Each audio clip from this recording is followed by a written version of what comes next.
मित्रों, धर्म ग्रंथ महाभारत में ऐसी बहुत सी कथाओं का वर्णन मिलता है जिसे अगर मनुष्य अपने जीवन में उतार ले तो उसे न तो कभी खुद पर अहंकार हो सकता है और न ही कभी भी खुद को सबसे शक्तिशाली या फिर सर्वश्रेष्ठ समझने की भूल कर सकता है। आज की इस वीडियो के माध्यम से हम आपको महाभारत से जुड़ी एक ऐसी ही कथा के बारे में बताने जा रहे हैं। इस कथा के माध्यम से हम जानेंगे कि जब महाभारत युद्ध में पांडवों को विजय मिली तो पांचों पांडव स्वयं को विजय का श्रेय देने लगे, अर्थात युद्ध में विजय प्राप्त करने के कारण पांचों पांडवों को अपने बल पर अहंकार हो गया था। तब श्री कृष्ण ने उन लोगों को कैसे दूर किया, ये देखिए आज के इस वीडियो में। नमस्कार और स्वागत है आपका डिवाइस पर एक बार फिर। पुराण के माहेश्वर खंड के अनुसार यह कथा उस समय की है जब कौरव और पांडव सेना धर्म क्षेत्र कुरुक्षेत्र में होने वाले भारत में एकत्रित हो चुके थे। दोनों ही शिविरों में इस बात की चर्चा हो रही थी कि कल से शुरू होने वाला ये कितने दिनों में समाप्त होगा और इस युद्ध में कौन विजयी होगा। उधर इस बात की जानकारी जब घटोत्कच के पुत्र और भीम के पात्र भरी को मिली तो वह अपनी मां से युद्ध में शामिल होने की आज्ञा लेकर कुरुक्षेत्र के मैदान में पांडवों के शिविर में पहुंच गया। वहां पहुंचकर बर्बरीक ने सबसे पहले भगवान श्री कृष्ण को प्रणाम किया और फिर बारी बारी से पांचों पांडवों के चरण छुए। उसी समय पांडवों के शिविर में एक गुप्तचर आया और उसने युधिष्ठिर को प्रदान करते हुए कहा, महाराज, अभी मैं कौरवों के शिविर गया था। वह मैंने सुना कि राजकुमार दुर्योधन अपने पक्ष के महारथियों से पूछ रहे थे कि कौन सा युद्ध कितने दिनों में सेना सहित पांडु पुत्रों का वध कर सकता है। जिसके बाद सर्वप्रथम आप लोगों के पितामह और सौरव सेना के प्रमुख सेनापति भीष्म ने कहा कि आप पांचों भाई हैं और आप अपनी सेना को एक माह में समाप्त कर सकते हैं। फिर गुरु द्रोणाचार्य ने कहा कि मैं सेना सहित पांचों पांडवों को 15 दिन में समाप्त कर सकता हूं। इसके बाद अश्वत्थामा ने कहा कि आपके पांचों भाइयों और आपकी सेना को 10 दिन में नष्ट कर सकते हैं और अंगराज कर्ण की बातों पर विश्वास करें तो वह आप सभी को केवल 6 दिनों में सेना सहित मार सकते हैं। गुप्तचर की यह बातें सुनकर युधिष्ठिर चिंतित हो उठे और उन्होंने गुप्तचरों को शिविर से बाहर जाने को कहा। फिर जब गुप्तचर चला गया तब युधिष्ठिर ने अपने चारों भाइयों से पूछा कि अनुज, तुम लोग होने वाले इस युद्ध को कितने दिनों में समाप्त कर सकते हो। अपने टेस्ट के मुंह से ऐसी बातें सुनकर चारों भाई एक दूसरे को देखने लगे। उन लोगों को ये समझ नहीं आ रहा था कि इस प्रश्न का क्या जवाब दे। तब अर्जुन बोले, हे पितामह भीष्म और गुरु द्रोणाचार्य ने जो घोषणा की है वह सर्वथा असत्य, क्योंकि जय और पराजय में पहले से किया हुआ मिश्रण झूठा होता है। आपके अपने जो भी वीर योद्धा युद्ध के लिए रणभूमि में जाने वाले हैं, इनमें से एक भी सारी कौरव सेना का इजहार कर सकता है। चेष्ट हमारे पक्ष के योद्धाओं के डर से कौरव और उनकी सेना इस प्रकार बात जाएंगे जैसे सेल के डर से बिग बॉस जाता है। बूढ़े पितामह भीष्म, वृद्धि गुरु और कृपा तथा अश्वत्थामा से हमें क्या बाय। फिर भी यदि आपकी चित्र को शांति नहीं मिल रही तो मैं आपको बता दूं कि मैं अकेला ही युद्ध में सेना सहित समस्त कर्मों को एक ही दिन में नष्ट कर सकता हूं। उधर अर्जुन के मुंह से ऐसी बातें सुनकर शिविर में मौजूद घटोत्कच के पुत्र बर्बरीक से रहा नहीं गया। उसने अर्जुन से कहा, पितामह, अभी आपने जो कहा है वह सही नहीं है, क्योंकि मैं आपके शत्रु अर्थात सेना सहित समस्त कर्मों को कुछ ही पलों में नष्ट कर सकता हूं। पर भरी के मुंह से ऐसी बातें सुनकर शिविर में मौजूद सभी योद्धा आश्चर्यचकित हो गए और उनकी आंखें लज्जा से झुक गए। तब भगवान श्री कृष्ण ने कहा कि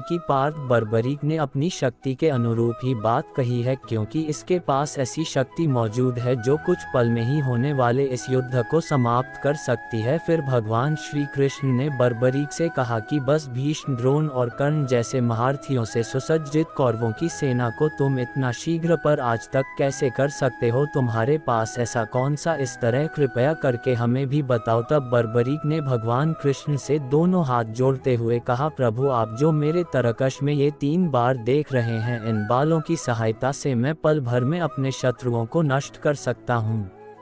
तब श्री कृष्ण बोले कि पुत्र, भरी मैं पृथ्वी पर विश्वास नहीं करता, मुझे प्रमाण चाहिए। तब बर्बरीक ने कहा, प्रभु आप ही बताए कि मैं आपके सामने खुद को किस प्रकार प्रभावित करो। इसके बाद प्रशिक्षण शिविर में मौजूद पांचों पांडव भीम पुत्र घटोत्कच और बर्बरीक को एक ऐसे स्थान पर ले गए जहां पीपल का एक विशाल पेड़ था। वहां पहुंचकर श्री कृष्ण ने बर्बरीक से, ए बर्बरीक, ये पीपल का पेड़ देख रहे हो, इस पेड़ में जितने भी सूखे पत्ते लगे वही तुम्हारा लक्ष्य है। अगर तुम्हें इन 3 बालों से इस लक्ष्य को भेद दिया तो मुझे तुम्हारी वीरता पर कोई संदेश है नहीं रह जाएगा। भगवान श्री कृष्ण की बातें सुनकर बर्बरीक ने कहा, आपकी जैसी आज्ञा प्रभु। फिर उसने अपने तरीके से लक्ष्यों को चयनित करने के लिए एक कप पानी निकाला और धनुष की प्रत्यंचा पर चढ़ाकर उसे पीपल के पेड़ पर छोड़ दिया। पल भर में ही व्यापार उससे पीपल के पेड़ में मौजूद सभी सूखे पत्तों को चिन्हित कर तरकश में लौट आया। उस बांध कर वापस आते ही बर्बरीक ने जैसे ही उन पत्थरों को काटने के लिए अपना दूसरा बाहर तरकस से निकाला, उसी समय एक चिंतित हुआ सूखा पत्ता धरती पर आकर गिर गया, जिसे भगवान श्री कृष्ण ने अपने पांव के नीचे छिपा लिया। उधर पहले की ही भांति बर्बरीक ने दूसरे बाण को धनुष की प्रत्यंचा पर चढ़ाकर पीपल के पेड़ पर छोड़ दिया। देखते ही देखते भरी के इस बांध पल भर में ही उन सभी पर में काट दिया जिन्हें पहले बांधा चयनित किया था। परंतु बराबरी का ये दूसरा बुद्ध तरकश में वापस लौटने की वजह श्री कृष्ण के पांव के पास जाकर रुक गया। ये देख बर्बरीक ने श्री कृष्ण से कहा कि प्रभु, आपने मेरे द्वारा चिन्ह इस पत्ते को अपने पांव के नीचे छिपा रखा है, कृपा कर अपना पांव हटा लीजिए, क्योंकि मेरे यह बात अपने लक्ष्य से कभी नहीं चूकते। भरी की यह बातें सुनकर भगवान श्री कृष्ण मुस्कुराए और फिर उन्होंने बर्बरीक शिकायत उत्तर भरी, यह प्रमाणित हो गया कि तुम पल भर में ही इस युद्ध को समाप्त कर सकते हो, किंतु अब तुम्हारा जीवित रहना धर्म के अनुकूल नहीं है। ये संगठित कर सहित 5 पांडव हैरान रह गए। फिर विदेशी सहित सभी पांडव व श्री कृष्ण के समीप आए और उनसे बोले, हे वासुदेव, आप ये क्या कह रहे हैं? ये तो हमारे लिए अच्छी बात है कि भरी हमारी पक्ष के युद्ध में भाग लेगा। तब श्री कृष्ण बोले, आप लोगों को जैसा दिख रहा है वह सत्य नहीं है। अर्जुन मूवी है तो फिर सत्य क्या है वासुदेव? तब भगवान ने जवाब दिया, आप लोगों को सारी सच्चाई बराबरी की बताएगा। फिर श्री कृष्ण के कहे अनुसार भरी ने सच बताते हुए हुआ था, प्रभु श्री कृष्ण सही कह रहे हैं, क्योंकि मैंने अपनी माता को प्रसन्न दे रखा है कि जो भी पक्ष इस युद्ध में निर्भर होगा मैं उस पक्षी से युद्ध करूंगा। विश्व भीम ने कहा कि वासुदेव, शक्ति की गणना के अनुसार तो इस युद्ध में हमारा ही पक्ष निर्बल है, फिर आप ऐसा क्यों कह रहे हैं? तब श्री कृष्ण भी हमसे बोले कि मजले भैया, शुरुआत में आपका पुत्र बर्बरीक तो आपके पक्ष में होगा, लेकिन अगले ही पल जब कौरवों का नाश हो जाएगा तो यह आपके विरुद्ध खड़ा हो जाएगा और कौरवों की तरह आप सभी का भी विनाश कर देगा। भगवान श्री कृष्ण के मुख से ऐसी बातें सुनकर फरवरी से उसे शक उनके चरण पकड़ लिए और कहा कि प्रभु, अब आप ही बताएं मैं क्या करूं? तब श्री कृष्ण ने बर्बरीक को अपना शीश सात अर्थात प्राण दान देने को कहा है कि विश्व भर के अपने दोनों हाथ जोड़ते हुए कहा, भगवान, मेरी एक इच्छा है कि मैं भी इस युद्ध में शामिल हो सकूं और अपनी आंखों से इस युद्ध को देख सकें। ऐसे में अब आप ही बताएं कि मेरी इच्छा का क्या होगा? तब भगवान श्री कृष्ण ने बर्बरीक को अपने दोनों हाथों से उठाते हुए कहा, वीर बर्बरीक, मैं तुम्हें वचन देता हूं कि तुम्हारी युद्ध देखने की इच्छा अवश्य पूरी होगी, लेकिन इसके लिए तुम्हें अपना अंशदान करना होगा। बर्बरीक ने जवाब दिया, प्रभु आपकी जैसी आ गया। फिर उसने अपने तरकस से एक बाण निकाला और उसे संतान करते हुए ऊपर की ओर छोड़ दिया। देखते ही देखते पल भर में ही उस बांध ने भरी का सिर धड़ से अलग कर दिया, जो श्री कृष्ण के चरणों में जाकर गिर गया। उधर बर्बरीक के शीश को कटा हुआ देखकर 5 पांडव और घटोत्कच संकुल हो गए। फिर भगवान श्री कृष्ण ने बर्बरीक के शीश को अपने हाथों से उठाया। उसी समय आकाश में देवी जगदम्बा का प्रकट हुई और उन्होंने वासुदेव को प्रणाम करते हुए बोला कि वासुदेव अच्छा आ गया है। तब श्री कृष्ण ने कहा, हे देवी बबली के शरीर को अमृत सी चने की कृपा कीजिए ताकि वीर बर्बरीक का ये शरीर अजर अमर हो